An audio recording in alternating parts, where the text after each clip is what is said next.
Hello, and thank you for watching part 2 of Who the Did I Work For? I just want to address a few things that have been really pissing me off. Number one, I'm not one of those friends that fall out with a friend and tell their business. These actually never liked me at all. All right, so most of you probably already know who this is. So she's doing this like series thing of exposing Ace Metaphor since getting cut off from the panel. The motivation for this is still unclear. Sounds like he hasn't been paying people. I'm assuming she's one of them. But she exposes some things, one of them being that Ace Metaphor learned a lot of what he does now from none other than Derrick Jaxn, allegedly. And there's actually some proof to actually prove that. Drink the coffee, it'll make you feel better. This isn't a hurt people situation. This is a you f***ed around and now you're gonna find out. A lot of you are saying this seems a little one-sided, Kita. Right, because I'm the only one talking. So since your faves get paid to speak on a daily basis, they should have no problem freaking out. Before it was tonight's conversation, live and uncut. I got to turn her down a little bit. She's loud. She's loud. She's always been kind of loud. I don't know. It was tonight's conversation, love, sex, and relationships. The tour. I had never been on tour before. I was content creating and working HR at Kraft Macaroni and Cheese. I was HR there. By the way, since we're doing this, y'all probably shouldn't be eating that shit either, but if they sue me, they're going to take my son, so I best be shutting up. But I got to meet some really great people. I met the very talented Jay Martinez, the very funny TC Caldwell, the really beautiful and talented Caleb the poet, and Joe! Look how happy I am. Stupid girl. By the way, Mojo Jojo is her nickname for Ace Metaphor, which really, the more I hear it, the more funny I actually think that is. But that's who Mojo Jojo is. Let's keep listening. And if you don't know who Mojo Jojo is, he's a character from the Powerpuff Girls, which is also hella random, but funny. This healed, emotionally mature, ready for marriage man. Honestly, this show was a vibe. It was a vibe. It was intimate. It was positive. I had millions of followers. TC had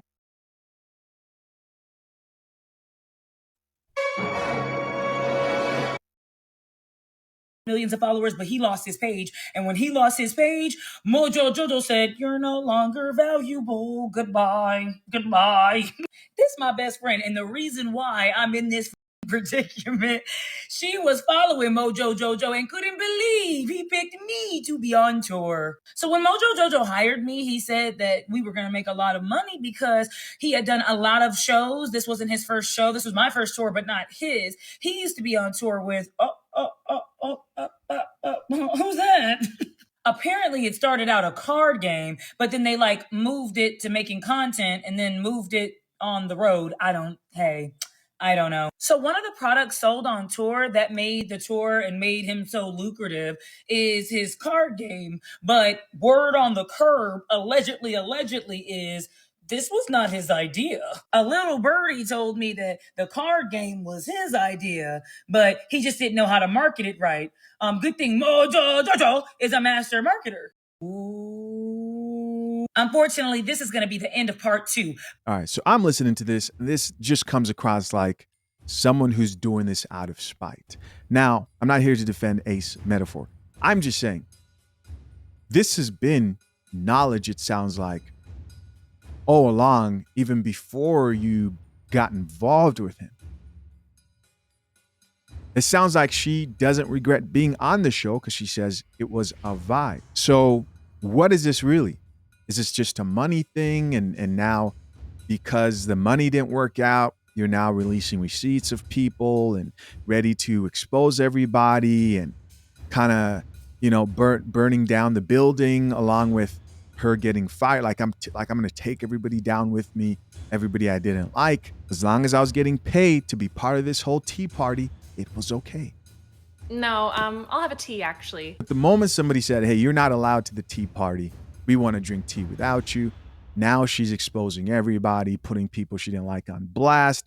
To me, it doesn't seem anything more than just the drama. And I don't think, is this a great reveal? Like, who's looking at this and being like, oh my gosh, are you telling me that he knows Derrick Jaxn and learned this from Derrick Jaxn? How is that surprising? It can't be surprising. It shouldn't be surprising. Or at least maybe to the men who are watching this from the outside looking in, it's not surprising. But I can see how to modern women who only have ears to hear beautiful lies and told tales, then they're probably looking at this like, oh my goodness. Force-fed coffee is what we're going to call this thing. This next video I wanted to show you guys is of a woman who gives her experience going on tonight's conversation. And this is coming from more serious, less like sensational gossip driven perspective, which is why I like it. She's married and she went there with her husband, and she details her experience because she was actually going there to genuinely get good advice for her marriage. Now, why you would go on a platform with mostly non-married people, I believe there were only like 2 people who were married out of the plethora of people who were giving advice. Why you would do that, I don't know. And the married people weren't even the loudest. Anyways, let's check it out. Okay, so I see a lot of posts now about Keita Rose and Trip leaving tonight's conversation, and I'm not sure why. Of course, it may expose it, but I will tell you about my experience when I went there and why I felt like what they display on Instagram or TikTok is not really what goes on there. So I had bought me and my husband tickets to go. This was November 9th. They were in New York at the Jacob Javits Center.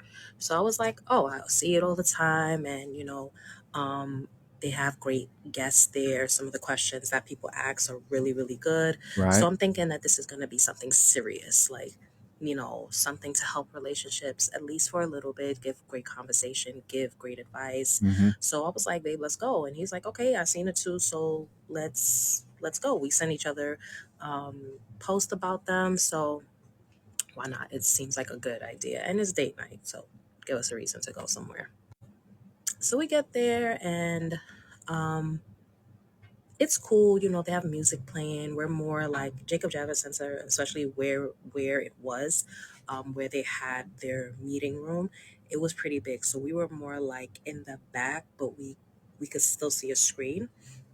So they play music and whatever. It's cool vibes. Um, then the cast get out there. They have Ace, they have Keita Rose, they have Iyanla Van Zant, which is the reason why I wanted to go because I've watched her shows from season 1 to season 9. I was so Right. sad that it ended, but anyway, I mainly came to see her. And they had Kitty, they had Dr. Brian, they had a couple of other people, but I don't remember Trip being there. I don't remember because I do come to see him and listen to his advice as well. I don't remember if Trip was there. If he was really quiet. And what they do, they switch it up to make it seem like it's different podcasts that they're doing, but it's literally one show that people are watching, but they switch up the cast. So if Ayanna Van Zant was in one, then they came out with Dr. Brian in another. So that's how they do it to make it seem like it's more than one episode. So, yeah, I think what my issue was, I think it was way too jokey. Like some of the questions that people were asking, I don't know if they prep the person for the question, or it's really a random. But the questions that the people were asking were so immature, it was dumb. Like I kind of tuned out a little bit because I was like, this is not what I expected it to be. I thought they were really serious questions. I know some of them are funny, but my husband was kind of like, he was kind of turned off and tuned out too. So it was Okay. We got to talk about that right there. This is exactly because she just said, I went there expecting a more serious environment conversation. The clips aren't really that serious. So I don't know why she would assume that it's going to be more of a serious conversation. Maybe she thought there was a time when they would get really deep and talk about real life challenges and how to overcome those challenges within a relationship that is a marriage. And she expected them to go there, but they obviously didn't because she thought it was too immature.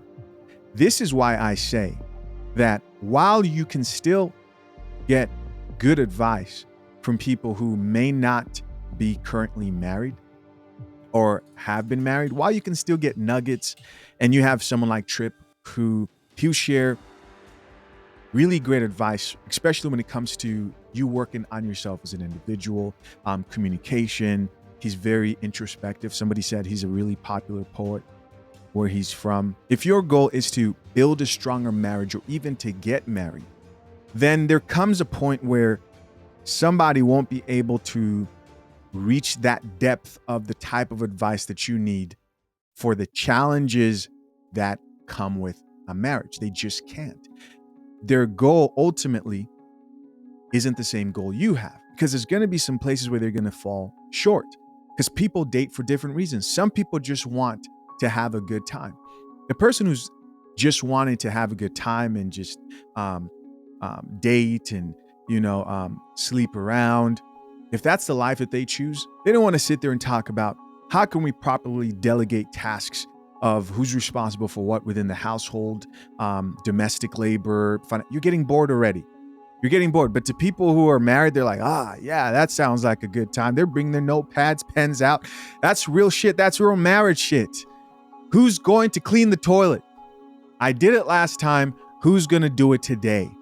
They don't want to talk about. They don't want to talk about how can I work through infidelity, right? The people who are looking and not ready for what might be that situation, if they were to get married, they're thinking, I'm going to find a man who doesn't cheat. You might. There are guys right now forgave a woman for cheating. I don't know. I've told you guys that's probably not something I can do. You have to know yourself. People go through things in marriages, and I'm not saying it's always this terrible, horrible experience. It's not my main point here. My main point here, they're just going to be shortfallings, and you sitting down, listening as somebody who knows your goal is a long-lasting, healthy marriage. You listening to somebody who's never been married or isn't currently married. Yes, their advice can be helpful for sure. I'm not somebody who believes that just because you're not married, you can't give advice to married people. No. But to what degree, how deep can it get? And if a married couple is going to a place to hear more about relationships and wants to grow, they're wanting something that's a lot deeper than tonight's conversation. Let's keep listening. It's like very not what we expected it to be, because of obviously I'm in journalism, I'm in media arts, so I know that they edit stuff to make stuff look good and how they put it out to the audience to bring to bring people in. I know that they do that. But I was like, this is kind of a waste of my money. So I was just not happy about it. So then, the show was done. They're really big on people like buying their merch, which I mean, I understand that. Buy their merch, why not? If you're here, buy something. But I'm like, I'm not buying y'all merch. I'm just not doing it. So we get outside and we're like waiting for our cab, and we were talking about it, and like I kind of was upset that he was like so tuned out of it. I'm like, why are you so tuned out? And he was like, oh, I didn't want to disappoint you. This is what I'm talking about my husband. I didn't want to disappoint you because I just felt like this was just so fake and I'm like, I felt the same way too. You could have just told me about it. I didn't feel like it was like really what people or how they expected it to be. And a couple of ladies heard us and they were like, yeah, that's true. Like we just felt like it was just a waste of time. So now That's an interesting point too. Chances are her husband probably didn't want to go. He saw the excitement in her eyes, and he probably just reluctantly was like, yeah, we can go check it out. He sat there knowing these people are full of shit. Just a good man who wants to give you something you want. Sometimes in a marriage, that's how a man shows his love, doing shit he doesn't want to do. But I want you to go. I don't just want to go and force you. I want you to go. Say you want to go. I want to go. All right. Then you have the delusional chicks. If he doesn't want to do every single thing you want to do, then he's not the man for you. My goodness, these chicks are lost. So now this comes up that Keto Rose and Trip are leaving. I honestly feel like there's a lot going on with the business aspect of it, like Ace and his somebody mentioned in some comments I seen he's like Otis from Otis, or maybe David Ruffin from Temptations. Like it's his shit, and it's like it ain't nobody came to see you Otis type vibes, you know. But like honestly, I come out to see Iyanla Vanzant, Keita Rose, Kitty, Trip, and Dr. Bryant. I don't come to see Ace because I feel like Ace is very loud and too obnoxious for me, and I don't really think he gives good advice. I think he kind of like, if someone gives Dr. Bryant. Hey, asks a question, he's kind of like the shit starter, and I'm like, I never imagined him to be like that, because when I first watched him, he was like really, really giving good advice, especially from a male, to help females out and give males a different perspective. But he wasn't like that in his podcast live. And I'm just like, this is so disappointing. So I'm not really sure what's going on with their crew and why people are leaving, but I think it may be Ace and his ego and like what's going on, because people really come out to see the other cast and not him. So I, you know, Keita made a post about, she's not participating in the tonight's conversation. Trip said he's not participating either. So I don't know if this is going to be a trickle down effect with other cast members, but I know that something is really awry and something is wrong in the buttermilk. And, we're about to see what goes on, but I can see the downfall of tonight's conversation very, very soon, and I really won't be surprised. listen, what do you guys think? Looks like you know what I heard? I heard B. Simone might be going on there, which, listen, guys, comment down. Let me know what you think down below. To my soon-to-be married or currently engaged men, head over to fathershaverights.com. Get yourself the #1 guide to drafting a solid and legally binding prenuptial agreement. You can get it for free right now with offer code REVIEW. For free with offer code REVIEW. Shows you everything you need to know about drafting a solid and legally binding prenuptial agreement. Guys, I appreciate you as always. Till next time. I'm out. Peace.